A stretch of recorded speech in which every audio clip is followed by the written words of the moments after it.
The first message I got out of that was, I saw this guy. He was, he had two batons, and he was spinning discs on top of the baton. So it's, it's one of those magic tricks.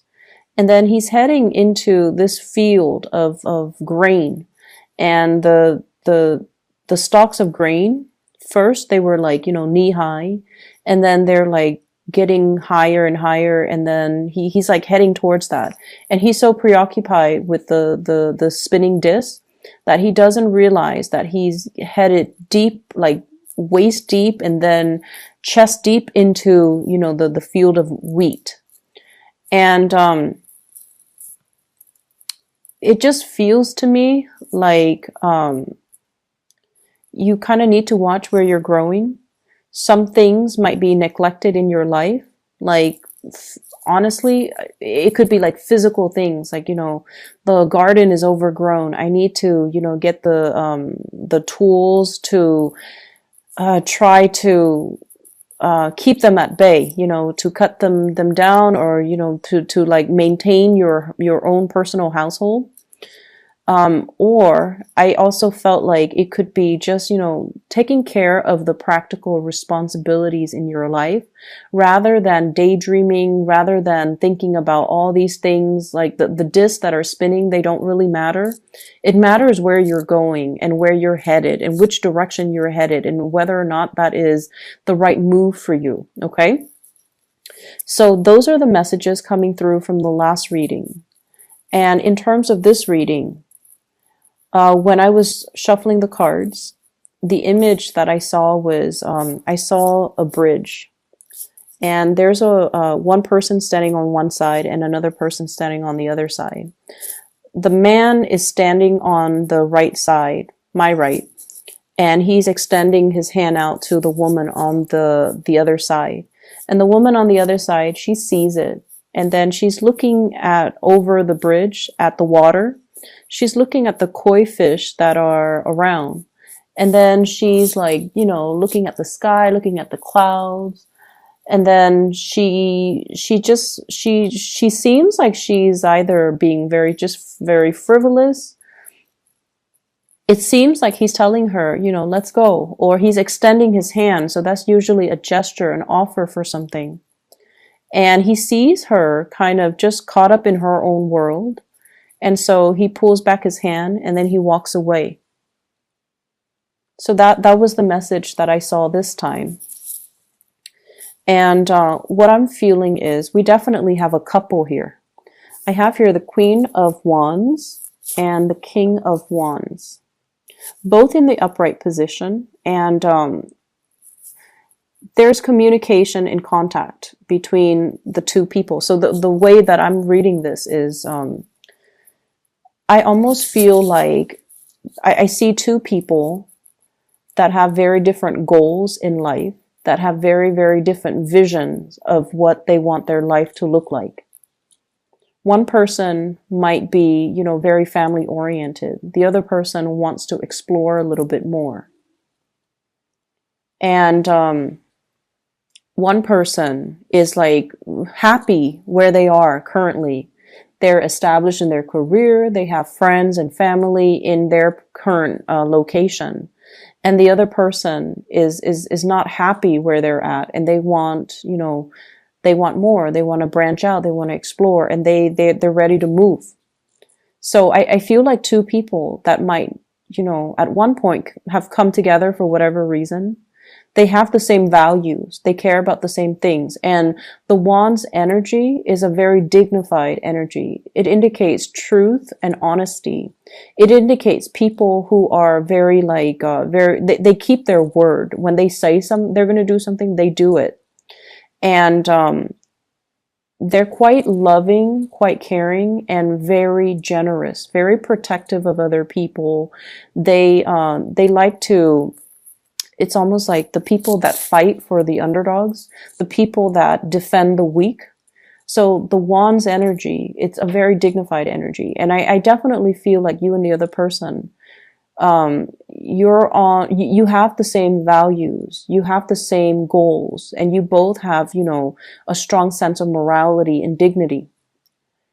But I feel like one person is very settled in their career, in their life, and they're like, I'm not budging from this geographical location. I'm happy here.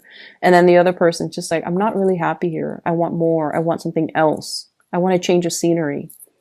And so there might be discussions between you and another person regarding that. Just the fact that geographically, this might not be the best location for one of us. So let's compromise. Let's see how we can work things out. Let's see let's see how we can compromise. But I definitely feel like one person's really unhappy. One person wants to go. Hence that man on the bridge wanting to go. And it might not even be a biological man. It could be the other person is not happy and they're ready to move. Okay. They're ready to go. And so there's a lot of contact communications about this. I'm also seeing, for those in partnered relationships and in stable relationships, there might be discussions about, wanting to have children, wanting to bring like another person into the family unit. Okay, so talks about getting pregnant, talks about, procreation, talking about having children, and possibly even talking about adoption, like overseas adoption is what I'm sensing here. So I feel like there's a relationship, and I almost feel like there might be a void in that relationship, and the two of you are just like, maybe having a baby would help. Maybe it'll give us a common purpose. Maybe it'll help ground us. And so if you're approaching the relationship from that standpoint, you want to be a little bit careful. Resolve existing issues in your relationship before you bring another person into the picture. Does that make sense? I don't feel like bringing the child into the picture is going to change anything. It comes with a lot of responsibilities. And if you don't fix your existing problems, or if there's that void in the relationship that no one's addressing, it can exacerbate by bringing another element into the picture. Okay. I feel like whoever that wants to change or that wants to leave doesn't feel like they are appreciated in their work environment. They also don't feel like they're making enough based on their skills, their level of expertise, their life experience, or their work experience. They feel like they're settling for a job that is less than, and they don't feel like they're being, fully utilized. So it's almost like somebody who has, grand vision. And I don't feel like there's anything wrong with that. The person is not, overinflating or overestimating their capability. The person is very capable of doing the work, and they feel like for whatever reason, they're not able to find the type of work that utilizes their full potential, or they feel like they are not being, they're not developing to their full potential, and they're looking for something else, something a lot more fulfilling. And I also feel like the relationship itself can feel like that, where the relationship might not bring that 100% total completion, total love, and total, happiness. And so the other person is just like, I don't know how long I can stay in this any more. Like, I don't know how long I can stay in this because I'm not 100% happy. Okay, could you be you or the other person? But I feel like someone is a little bit discontent, and I feel like they're looking to leave. I honestly feel there were situations in your past where, and obviously Scorpios, please don't get mad at me for saying this, but I don't feel like this applies to everybody. Okay, there was somebody that was really good in your life, and honestly, this energy could be switched around. You were probably very good to somebody, and I feel like it could be, it could go both ways. There was somebody that was really good in your life, and you didn't see the situation clearly at the time.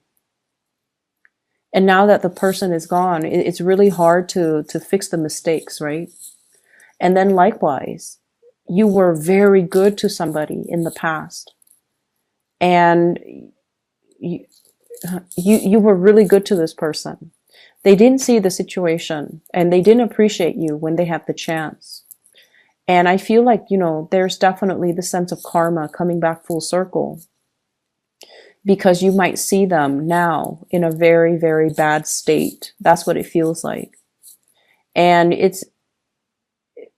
I feel like it takes a lot for you to cut somebody out of your life. Okay. Because you, as a fixed sign, you always care about the people that you invest your time in. If you've invested 5 years in a relationship, you still care about the person. You might not love them anymore, might not, want to contact them every day, but you still occasionally wonder, like, I wonder what they're up to. I wonder how they're doing. And I feel like there was somebody you were really, really good towards, and they didn't appreciate you properly. And now as a result of it, I feel like you're catching people in, it's like the karma returning back to the people. And it's not pretty. And you're looking at the situation and you wish you could help. You wish you could do something to alleviate the pain and the suffering, because you were really good to that person. And you also understand, that is their karmic justice, because they didn't appreciate you when you were around. And then on the flip side, there was somebody that was really good to you and you didn't appreciate them. And I don't feel like they're catching you dealing with your karma.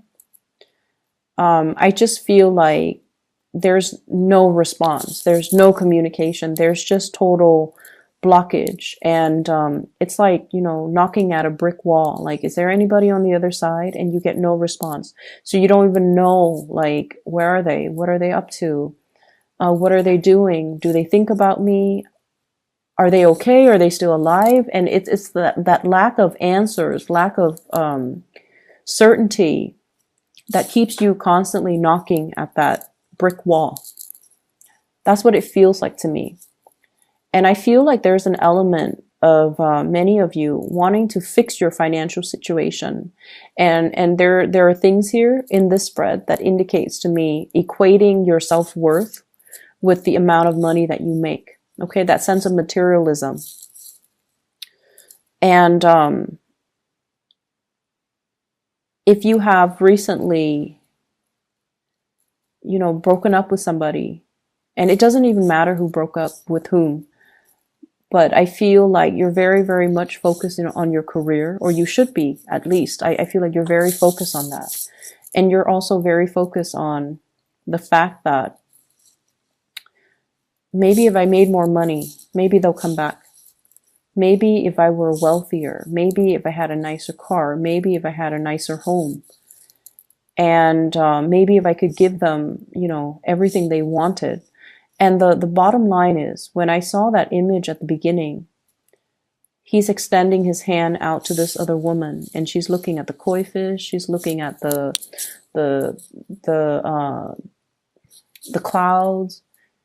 And I feel like you were dealing with someone who was very self-absorbed.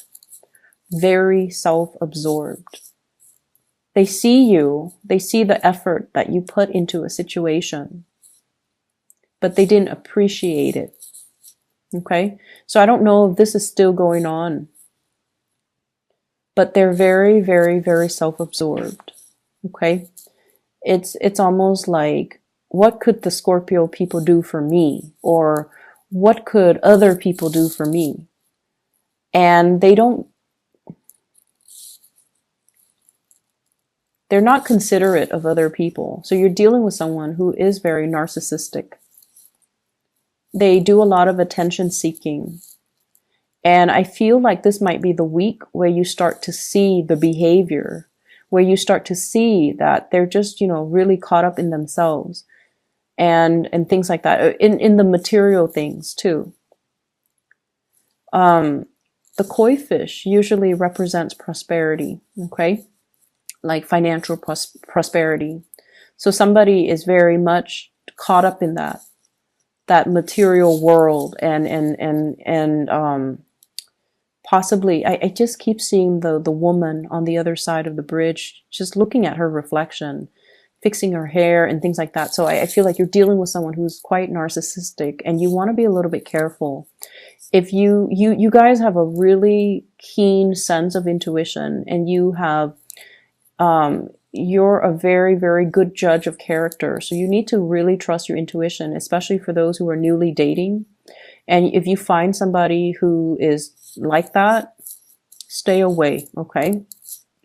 Doesn't matter even how beautiful, how attractive they are. I don't feel like it's worth the trouble at the end of the day. So I feel like you have come to the realization that this person is like this. And so if you're choosing to turn your back and walk away, that's fine too. It will be a little bit difficult at the beginning, but you will sail away from it. Okay. So just, be done with that energy. With this spread, I do feel a third party type of interference here. What I have is the Three of Cups in the reverse, 3 parties. And I have the Seven of Swords in the reverse, doing something that you're not supposed to. Like sneaky behavior. And I do have a couple here. And what this denotes to me is there could be definitely third party interfering in the relationship, talking or dating, or, you know, somebody acting like they're in a relationship, but they're acting like they're single, and they're going around dating other people, talking to other people, flirting with other people. So there's that element that you want to be a little bit careful about. There's also, I'm seeing a lot of like outside influence, wanting to, it's almost like this sense of boredom with what we have currently. So we want to see what else is around the corner. But rather than being single, we want to test the water first before we finally sever ties. And so you want to be a little bit careful about this. I also feel like some people, some couples, if you have had like issues with infidelity and you're going to see like a couples counselor or a marriage counselor, there is going to be some big breakthrough. And I feel like the breakthrough is coming in a way where one person has arrived at the, has concluded that, you know what, I think we are done with this relationship. Whereas the other person wants to fix the relationship. So the truth that is coming through, it might not be exactly the way that you're hoping for, because a lot of people go to couples counseling or marriage counseling, and they're like, let the therapist fix it for us. Let the person fix it. But the therapist might recommend, maybe you guys should separate. Maybe the relationship is done and over with, and you guys need to see other people. And then, do that for about 6 months and see how you feel. And some of you might have some breakthrough in the therapy sessions, and you're deciding that, or at least one person decides, let's call it quits. So I feel like there's something very final coming into the picture. And I feel like it has been like this for the past 3 years. It might have been like this for the past 3 months. And there isn't anything to fix. It's almost like the end of a karmic cycle. I do see one person in a relationship succumbing to temptation, and the other person might still want to work at the relationship. But there's still a lot of like resentment. I do feel the resentment coming through. Where, a lot of the times when somebody cheats on us, it's not just the thought of them with another person that aggravates us, right? It's not just the thought. It's also the self-doubt, like, why wasn't I good enough? Why did they have to seek somebody else? It brings up a lot of self-doubt. It destroys your sense of self-confidence. And not only that, the aftermath of finding out too, it hurts your ability to trust other people. So infidelity is very, very damaging. And so I feel like for those who are dealing with this, I feel like it really hurts your self-esteem. And it also, I see resentfulness, resentment. And I feel like some of you might have kind of suppressed it, but you haven't really gotten over it. And if you are doing any type of, marriage counseling, couples counseling, or even individual counseling, there are things that are going to be triggered. Okay. And it's bringing up to the surface so that you can address it. So you can like shed some light on it. So you can move away from it. And I do see as well a huge element here about doing a lot for your relationship partner, you guys doing a lot for your relationship partner. And the other person was just not aware. The other person was so caught up in their lives, their problems, their issues, their own, just narcissism. And the way that it came out is this card, okay, the star in the reverse. It's somebody that could be very beautiful, very attractive, very handsome, whatever you want to call it. But they're very stuck on themselves, okay? And so I feel that you want to be a little bit careful who you're dating. You want to be careful about who you're involved with. And you want to be a little bit careful about who you give your energy to. I feel like this is, even if you tell yourself, oh, I'm only going to, I'm only going to have a one night stand with that person. At the end of the day, you want to reassess your standards. You want to just tell yourself, is this somebody energetically that I want to be around? Probably not. Is this somebody that I even want to let my friends know about? Probably not. There's something about this person, I feel like they're quite attractive, but at the end of the day, maintain your standards and, be true to your standards, okay? You want people who are beautiful all the way around, inside and out. You don't want to settle for anybody who is especially narcissistic. And so even if it's just a one night stand, I don't feel that it's good for you to give your energy to this person.